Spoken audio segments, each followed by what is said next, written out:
Dans le cadre des 72 heures du vidangeur, l'Association des vidangeurs du Faso a initié ce vendredi 25 novembre une activité de désherbage ainsi que de nettoyage dans certains endroits du centre hospitalier universitaire Yalgado Ouédraogo. Les fosses septiques de l'hôpital ont par la même occasion été vidées. Pour le président de l'AFIF, le choix porté sur l'hôpital Yalgado s'explique par le fait que c'est un centre de soins publics qui accueille plusieurs personnes.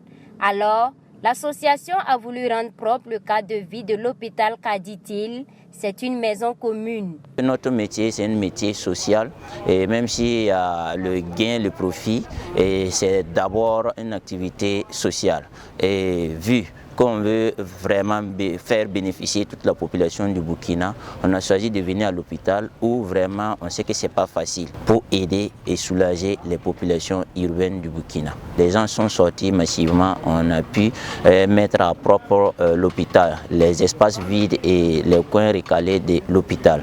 Pour les premiers responsables de la direction du service d'hygiène de l'hôpital Yalgado Ouédraogo, cette initiative est à saluer.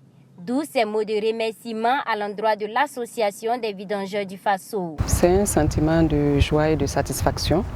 Et nous avons reçu l'association des vidangeurs du Faso. Et nous sommes très contents pour le choix qui s'est porté sur Yalgado et pour le travail abattu. Et les usagers vont bénéficier de ce qu'ils ont fait. Ils ont nettoyé et vidangé. C'est un sentiment de joie et de satisfaction pour nous. Je peux dire à l'endroit de ces vidangeurs, c'est merci beaucoup. Merci pour le travail abattu, merci pour le choix de Yalgado. Et nous souhaitons que la collaboration se poursuive.